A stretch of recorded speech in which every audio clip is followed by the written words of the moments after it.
Le Seigneur soit avec vous. Évangile de Jésus-Christ selon saint Marc. En ce temps-là, appelant de nouveau la foule, Jésus lui disait, « Écoutez-moi tous et comprenez bien, rien de ce qui est extérieur à l'homme et qui entre en lui ne peut le rendre impur. Mais ce qui sort de l'homme, voilà ce qui rend l'homme impur. » Quand ils quittèrent la foule pour rentrer à la maison, ses disciples l'interrogeaient sur cette parabole. Alors il leur dit, « Êtes-vous donc sans intelligence, vous aussi? Ne comprenez-vous pas que tout ce qui entre dans l'homme en venant du dehors ne peut pas le rendre impur, parce que cela n'entre pas dans son cœur, mais dans son ventre pour être éliminé. » C'est ainsi que Jésus déclarait pur tous les Allemands.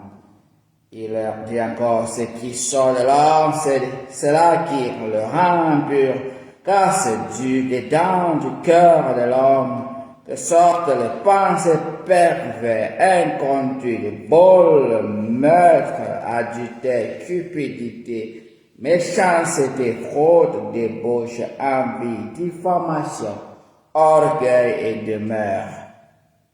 Tout ce mal vient du dedans et rend l'homme impur. Acclamons la parole de Dieu. Chers frères et sœurs, dans notre première lecture, on nous présente Salomon qui était un homme sage, honnête.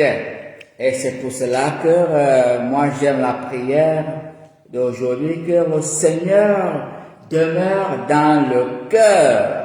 Il demeure dans le cœur sincère et honnête. Selon notre prière aujourd'hui, au début de la messe, qui dit, Seigneur Dieu, tu as promis d'habiter le cœur droit et sincère. Le cœur droit et sincère, c'est le cœur là que le Seigneur habite.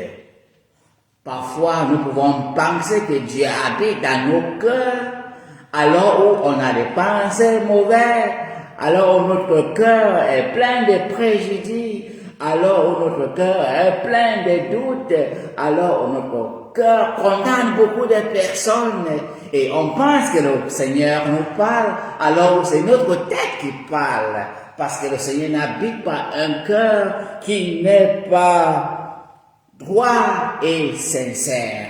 Salomon était un homme qui avait un cœur droit et sincère. Et nous voyons le Seigneur nous dit, c'est pas ce que nous mangeons qui nous rend impurs, mais ce qui sort de nous, parce que ça sort de notre cœur. Dans notre cœur, c'est le centre, c'est là où tout se passe. Et c'est pour cela que durant cette messe, nous devons prier au Seigneur que quel que soit le cas dans nos relations envers les uns et les autres, des conditions ne nous poussent pas à avoir des cœurs qui ne sont pas droits, à avoir des cœurs malhonnêtes, que rien ne nous pousse pas pour avoir des cœurs tordus, mais que malgré tout, nous restons droits et sincères dans toutes nos relations, dans toute notre vécu vers les uns et les autres. C'est là où le Seigneur va habiter dans ce genre de cœur. Alléluia. Présentons nos offrandes au Seigneur.